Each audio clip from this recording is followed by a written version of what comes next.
Hey, willkommen zurück, Freunde. Fragrance Talk wieder hier. Ja, heute stelle ich euch Versace Eros vor und seine Brüder. Ist ja auch mal ganz wichtig, weil ich sehr viele Anfragen bekommen habe. Lohnt sich das Eau de Parfum, das Parfüm oder auch Eros Flame, oder soll ich bei Eau de Toilette bleiben? Wenn ihr mehr wissen wollt, dann bleibt dran.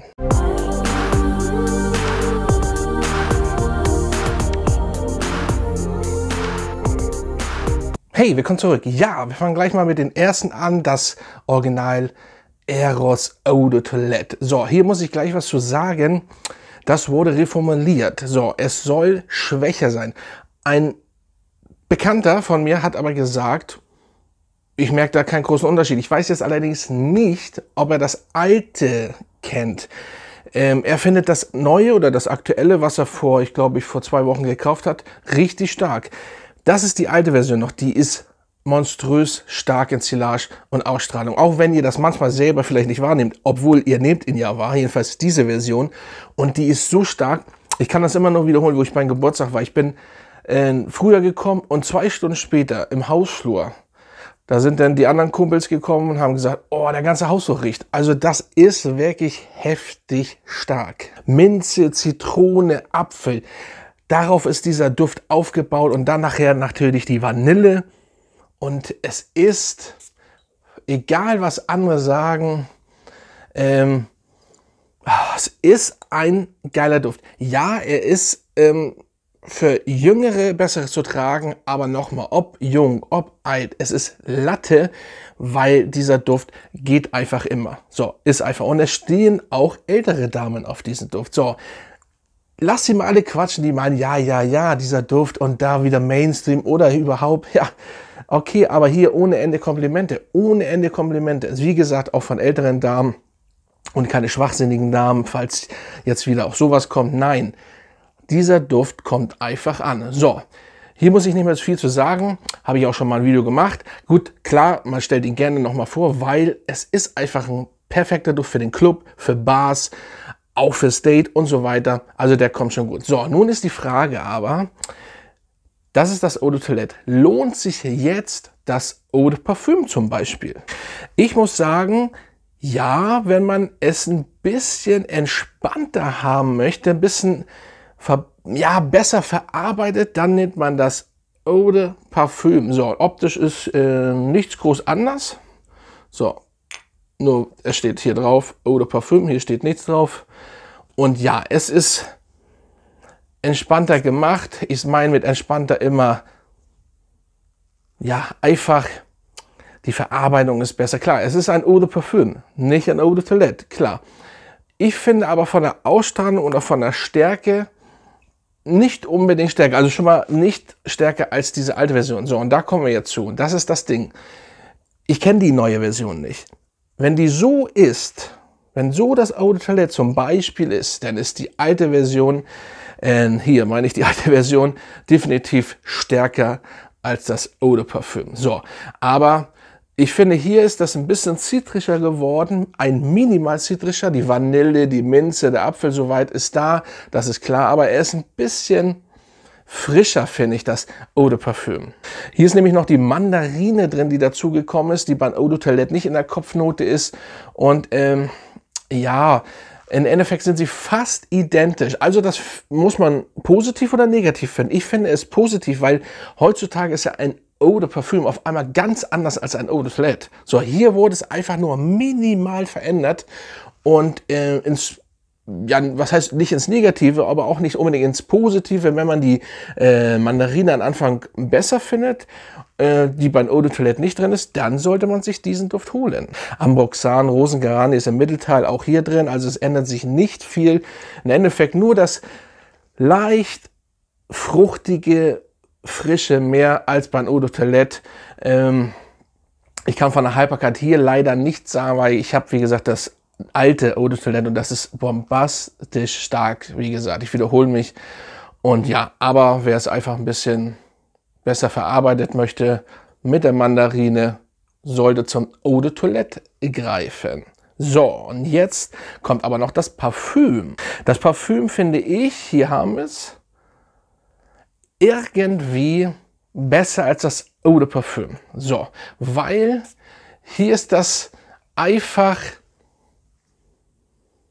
ja, man hat hier das etwas pudriger gemacht. So, und das finde ich wirklich nice. Hier ist die Zitrone und die Mandarine auch drin, aber dann kommt Harz.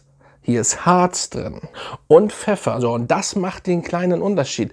Pfeffer, lasst euch nicht abschrecken, nicht hier so typisch auf die Fresse, nicht so wie Kalan zum Beispiel. Anders einfach.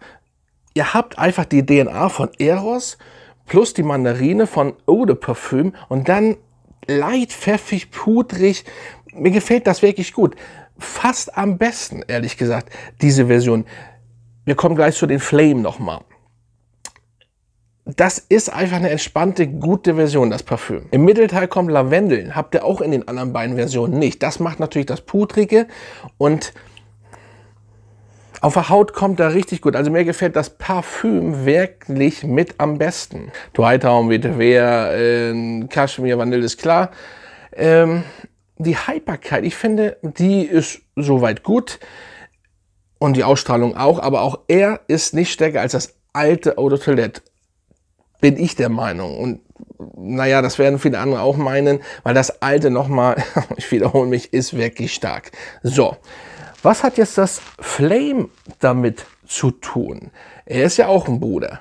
Flame. So, ich habe eben gesagt, das Parfüm ist am besten. Ja, wenn wir die blauen Eros-Brüder nehmen. Hier haben wir den roten Bruder.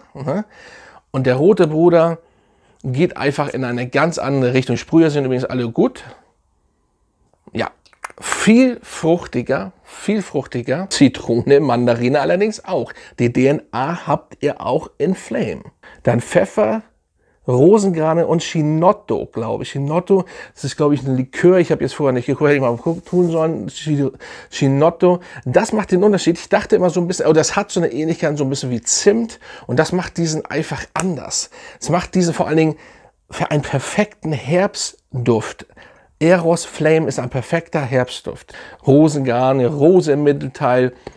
Ja, also es ist nicht einfach. Diese ganze Reihe gefällt mir wirklich. Und die hebt oder geht nicht komplett weg von den Duft, von den Eigenduft vom Eau de Toilette. Und das ist das Geile. Und weiter und ist hier noch Eichenmoos drin. Das ist natürlich auch nicht schlecht. Ich finde, ich nehme einfach Vanille, Fruchtigkeit, mehr Fruchtigkeit und eben diese Art Zimt nehme ich wahr oder am meisten wahr. Also durch den Chinotto und so weiter. Also ich muss sagen, nehmen wir jetzt mal alle hier. Können wir ja mal hochhalten hier. Ich finde alle gut. Das muss man wirklich sagen. Ist gar nicht so einfach hier. So, ich finde wirklich alle gut. Und ja, welchen würde ich euch jetzt ans Herz legen? Meine Güte, hier. Ja, welchen würde ich euch ans Herz legen? Aber ich würde euch, wenn ihr das alte Eau de Toilette habt, ballert das nicht komplett leer, behaltet es, auch wenn ich das neue nicht kenne. Dann definitiv das Parfüm, wenn ihr bei den blauen Brüdern bleiben wollt. Und sonst natürlich Eros Flame ist wirklich gut geworden, auch wenn das Netz vieles andere sagt, aber Eros Flame gefällt mir wirklich sehr gut. Man muss den auch mal eine Chance geben, überhaupt muss man den Duft eine Chance geben, aber alles was süß ist und alles was im Mainstream-Bereich rumlungert und was vielleicht ein bisschen für Bars und ja, Aufreizer in Anführungsstrichen ist, wird so und so mal schlecht gemacht, das kennt ihr ja, aber der Duft ist wirklich gut und er ist beliebt. Jede Version ist beliebt. Meine Frau zum Beispiel steht auf das Flame am meisten. So, und meine Frau ist schwierig, die mag nicht wirklich viele Düfte und deswegen, sie sucht sich welche aus, aber den mag sie findet den am besten und deswegen sage ich ja, es ist Eros Flame und das Parfüm. Das ist für mich so. Aber wenn ihr das alte Eau de Toilette habt, dann bleibt dabei. So, aber im Endeffekt, ehrlich gesagt, testet auch das Eau de Parfüm. Ich will das jetzt nicht schmälern oder schlecht machen. Es ist einfach sehr am meisten dran an das Original Eau de Toilette. durch die Mandarinen nur noch geändert. Das ist ein bisschen frischer, fruchtiger. Also testet das mal. Auf jeden Fall eine sehr geile Reihe. Also Eros plus seine Brüder sind sehr, sehr nice. Und da liegt die Betonung auf nice. Also auch für Jüngere, für, wie gesagt, so ein Ausgehen, Bars und so weiter und so fort. Sehr, sehr nice. Also Leute, bleibt weiter auf meinem Kanal, drückt die Glocke, würde mich freuen. Schaut weiter rein. Und dann sehen wir uns beim nächsten Video wieder. Mach's gut. Fragrance Talk.